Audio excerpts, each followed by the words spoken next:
होके मायूस न यूं शाम सा ढलते रहिए, जिंदगी भोर है सूरज सा निकलते रहिए। भिन्न या फ्रैक्शन का ये दूसरा वीडियो है। अगर आपने हमारे पहले वीडियो को नहीं देखा है तो पहले आप उसे देख लें ताकि आपको पूरी तरीके से समझ में आए। आज की इस वीडियो में भिन्न या फ्रैक्शन से संबंधित हम बहुत कुछ सीखने वाले हैं। तो सबसे पहले हम इसमें जानते हैं कि भिन्न की तुलना कैसे करते हैं। भिन्नों की तुलना करने के दो तरीके हैं। पहला तरीका यह है कि आप सारे भिन्न के हर को समान कर लें, उसके बाद अंश में जो सबसे बड़ी संख्या वाला होगा वो सबसे बड़ा होगा, उससे छोटा होगा जो वो दूसरे नंबर पे आएगा, जो उससे भी छोटा होगा वो तीसरे नंबर पे आएगा। यानी कि हमें सबसे पहले हर को बराबर करना है, उसके बाद अंश की संख्या को देखना है कि कौन सा बड़ा है और कौन सा छोटा है। और दूसरा तरीका ये है कि आप सारी भिन्नों को दशमलव में बदल लीजिए। तो अब दशमलव में बदलने के बाद जो सबसे बड़ी संख्या होगी वो सबसे बड़ा भिन्न होगा, और उससे छोटी संख्या वाला दशमलव का मान जिस भिन्न का आएगा वो उससे छोटी संख्या होगी। तो इन दो तरीकों से आप भिन्नों की तुलना कर सकते हैं। अब इसको हम उदाहरण से समझते हैं। मान लीजिए कि ये दो भिन्न हैं, 2/3 और 4/5। अब इन दोनों भिन्नों में हमें जानना ये है कि कौन सा बड़ा है और कौन सा छोटा है। तो पहला तरीका हम ये अपनाएंगे कि इनके हर को बराबर करेंगे। हर को बराबर करने के लिए हमें क्या करना होता है, इन दोनों भिन्नों के हर का एलसीएम लेना होता है। एलसीएम क्या होता है? एलसीएम वो संख्या होती है जिस भिन्न की आप तुलना करना चाहते हैं, जिस भिन्न का आप एलसीएम ले रहे हैं, उनमें जितने भी हर हैं उन सारे हरों से वो संख्या डिवाइड हो जाएगी। जैसे कि यहाँ पे 3 और 5 है। अगर हम यहाँ पे 15 संख्या ले लें तो 3 से भी वो विभाजित हो जाएगी और 5 से भी विभाजित हो जाएगी। 3 से विभाजित होगी, 5 बार अगर गुणा कर देंगे तो 15 हो जाएगा, और 5 से विभाजित होगी, इसका मतलब कि हम 15 को 3 बार अगर हम विभाजित कर दें तो अब इन दोनों संख्याओं 3 और 5 का जो एलसीएम होगा वो हो जाएगा 15। अब अगर हम इन दोनों संख्याओं के हर को 15 में बदल देंगे तो भिन्न क्या हो जाएगी हमारी 10/15, और दूसरी भिन्न हो जाएगी 12/15। अब इसमें 10 कैसे आया, 12 कैसे आया, अगर इसे जानना है तो 3 को हम कितनी बार गुणा करें कि 15 हो जाए। 3 को हम 5 बार अगर गुणा कर दें तो 15 हो जाएगा।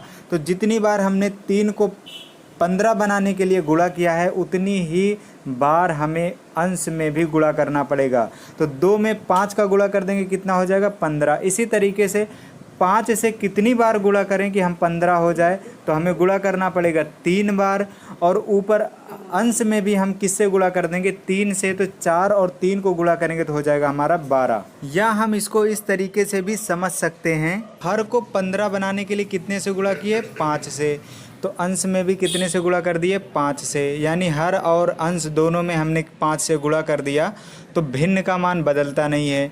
इसी तरीके से हमने 15 बनाने के लिए 5 को 3 से गुणा किया था तो 3 से ही ऊपर भी गुणा कर दिया। अब आप देख रहे होंगे कि दोनों भिन्नों के हर समान हो गए हैं, यानी कि 15 हो गए हैं। तो अब हम देखेंगे कि अंश किसका बड़ा है, यानी कि 10 बड़ा है या 12। तो 12 यहाँ पे बड़ा है। अगर 12 बड़ा है तो 4/5 जो है हमारा ये बड़ा भिन्न हो जाएगा, और 2/3 हमारा छोटा भिन्न हो जाएगा। और इसका दूसरा तरीका ये है कि आप इन भिन्नों को दशमलव में बदल लीजिए। जैसे 2/3 को दशमलव में बदलेंगे तो 0.667 आ जाएगा, और 4/5 को अगर दशमलव में बदलेंगे तो 0.8 आ जाएगा। तो हमारा 0.8 बड़ा है, इसलिए 4/5 हमारा बड़ा भिन्न होगा। दशमलव में बदलते कैसे हैं, अगर इसे जानना है तो जैसे हमें 2 में 3 का भाग देना है, तो अब हम क्या करेंगे, 2 कम है 3 ज़्यादा है, तो 2 के आगे बढ़ाएंगे 0, ये हो जाएगा 20 हमारा। अब 2 के बाद अगर हमने 0 बढ़ाया है तो हमें लगाना पड़ता है दशमलव, तो लिखेंगे 0 दशमलव। अब हम 20 में देंगे 3 का भाग, तो कितनी बार जाएगा 6 बार जाएगा, हो जाएगा 18, बच जाएगा 2 हमारा। फिर 2 कम है 3 से, इसलिए फिर हमें बढ़ाना पड़ता है 0, लेकिन हम इस बार दशमलव नहीं बढ़ाते हैं। दोबारा हम 3 से भाग देते हैं 20 को, तो कितनी बार जाता है 6 बार। फिर हम लिख लेते हैं यहाँ पर 6, और इसी तरीके से ये फिर 2 बच जाएगा और ये आगे बढ़ता जाएगा। तो हम उसकी जगह फिर अब बार बार भाग नहीं देते हैं, 6 की जगह हम लिख लेते हैं 7।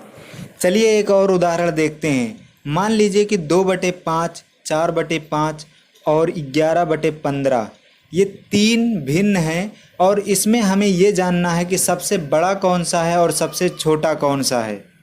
तो हम सबसे पहले क्या करेंगे, इन तीनों का लेंगे एलसीएम। तो एलसीएम कितना हो जाएगा 15। एलसीएम को ही लासा बोलते हैं यानी कि लघुत्तम समापवर्तक।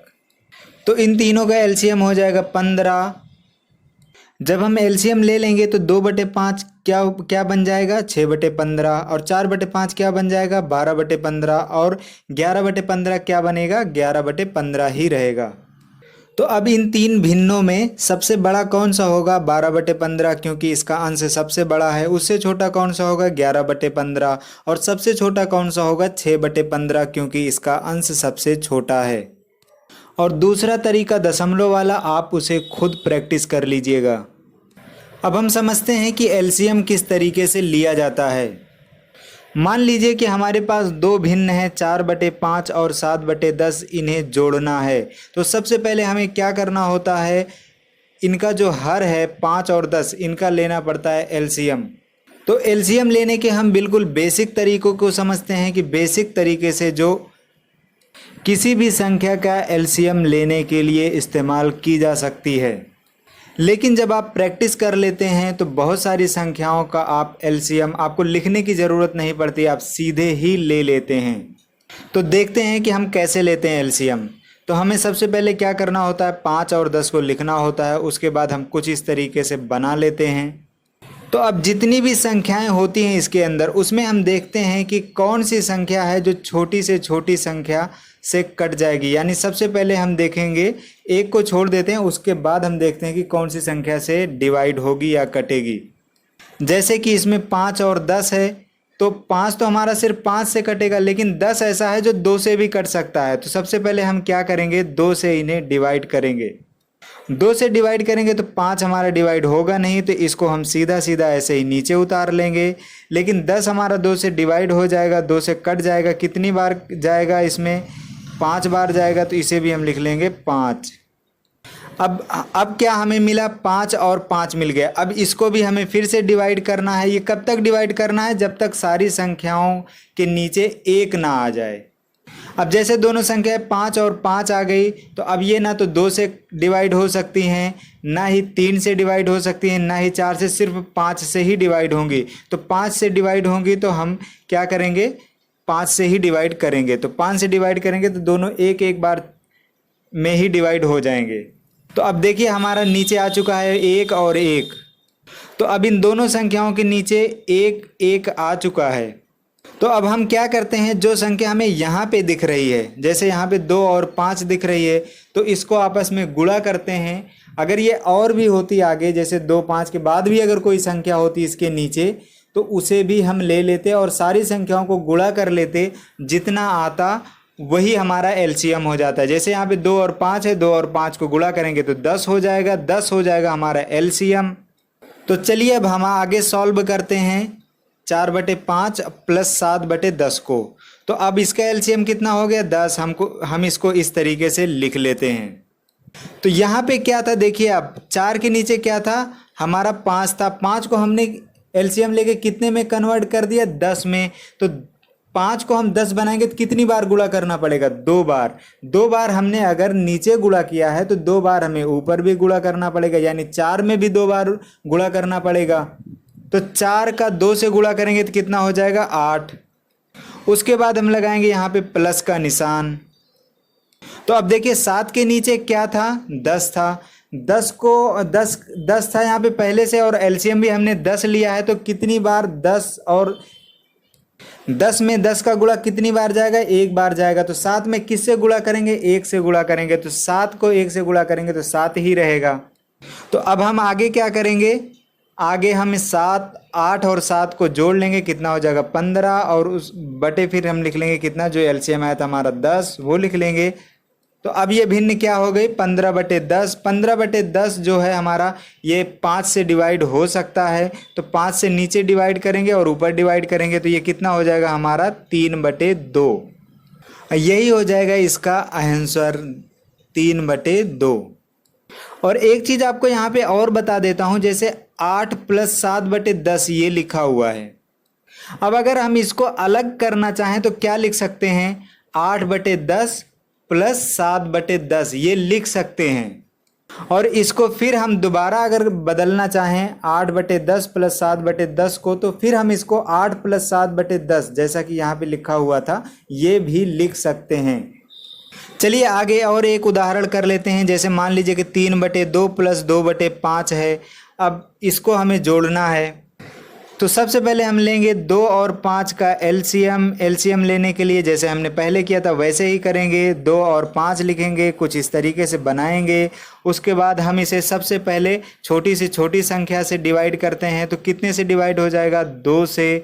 2 से डिवाइड होगा तो 2 एकन्नम 2, यहाँ पे 1 आ जाएगा। और 5 डिवाइड नहीं होगा हमारा, तो 5 को हम नीचे उतार लेंगे।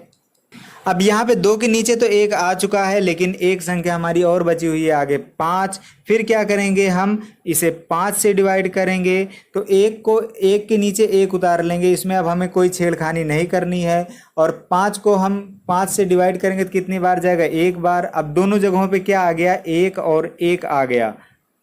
तो हम क्या करेंगे, 2 और 5 को गुणा कर लेंगे। तो 2 और 5 को गुणा करेंगे तो कितना हो जाएगा, 10। 10 हो जाएगा हमारा एलसीएम।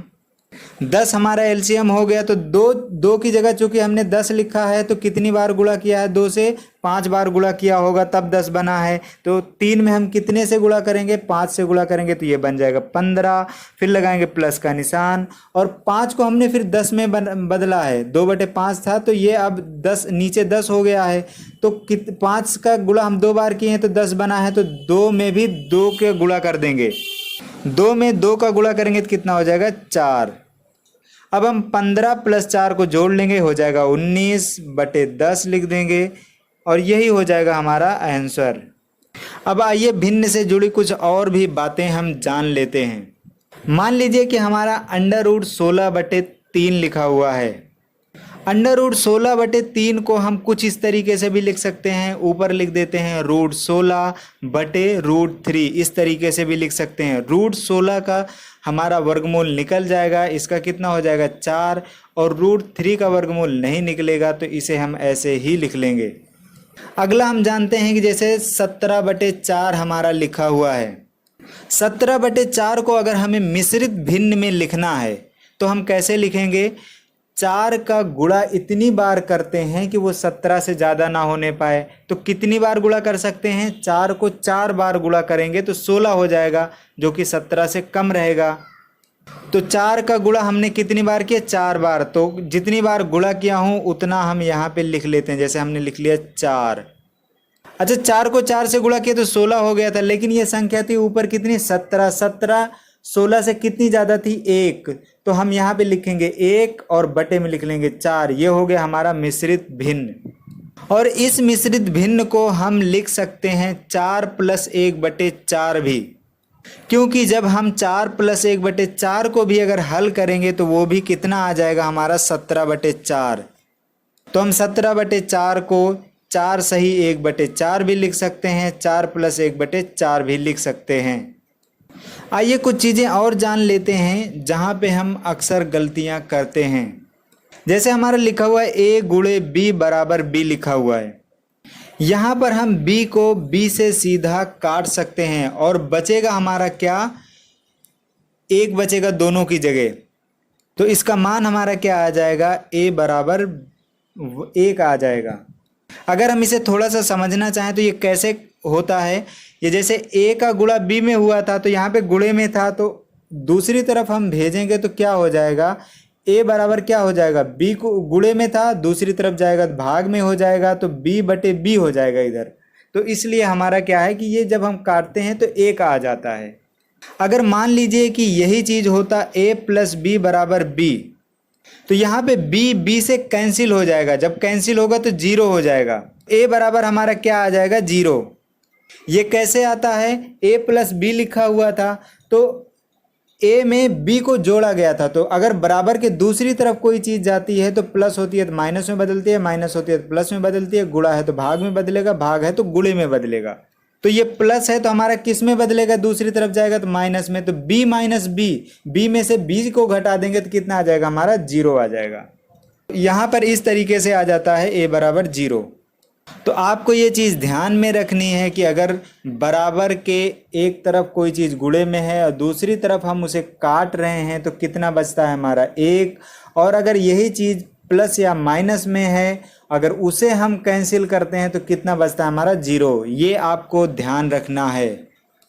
भिन्नों के 2 नियम, महत्वपूर्ण नियम भी हम जान लेते हैं। मान लीजिए कि हमारे पास 2 भिन्न हैं, a/b और c/d। अगर हम इसमें a और d का गुणा कर दें और b और c का गुणा कर दें, तो अगर a और d का गुणा b और c के गुणनफल से ज़्यादा है तो हमारा क्या होगा, a/b जो भिन्न है वो बड़ा होगा c/d से। इसको एक उदाहरण से समझते हैं, जैसे 2/3 है और 2/5 है।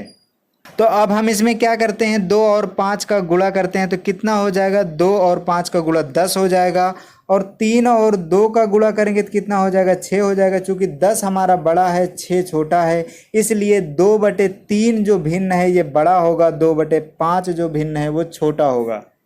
और इसका दूसरा नियम ये है कि अगर a और d का गुणा b और c के बराबर है तो हमारा a/b भिन्न c/d भिन्न के बराबर होगा। इसको भी हम एक उदाहरण से समझ लेते हैं, जैसे 3/2 है और 15/10 है। तो 3 और 10 का गुणा करेंगे तो कितना हो जाएगा, 30। और 15 और 2 का गुणा करेंगे कितना हो जाएगा, 30। तो ये 30 और 30 दोनों बराबर आ गया, तो इसलिए हमारा 3/2 बराबर होगा 15/10 के, यानी कि ये दोनों भिन्न बराबर हैं। तो अभी तक हमने जितनी भी चीज़ें बताई ये चीज़ें बहुत ही ज़्यादा इम्पॉर्टेंट है। आप एक एक चीज़ को रट लीजिए, ये आपको हमेशा काम देंगी जब भी आप कैलकुलेशन करेंगे। ये ऐसी बेसिक चीज़ें हैं, अगर आप इन्हें नहीं जानते हैं तो आपको बहुत ज़्यादा समस्या होने वाली है। इसलिए आपसे मैं दोबारा कहना चाहूँगा कि आप इनमें जितनी भी चीज़ें हमने पहली वीडियो में जो बताई है और जो दूसरी वीडियो में बताई, ये सारी चीज़ें आप बिल्कुल एक एक चीज़ को रट लीजिए। आप कॉपी में इनको एक एक चीज़ों को लिख लीजिए, प्रैक्टिस कर लीजिए और इसे बिल्कुल आप दिमाग में बैठा लीजिए कि ऐसी चीज़ें अगर कहीं भी हमें क्वेश्चन में आती हैं तो जिस तरीके से हमने बताई हैं ठीक इसी तरीके से ही उन्हें सॉल्व करना है। अगर ये जानकारियाँ आपके लिए इम्पॉर्टेंट है तो हमारे चैनल से जुड़े रहिए और उन लोगों को भी जोड़िए जिनको इनकी ज़रूरत है।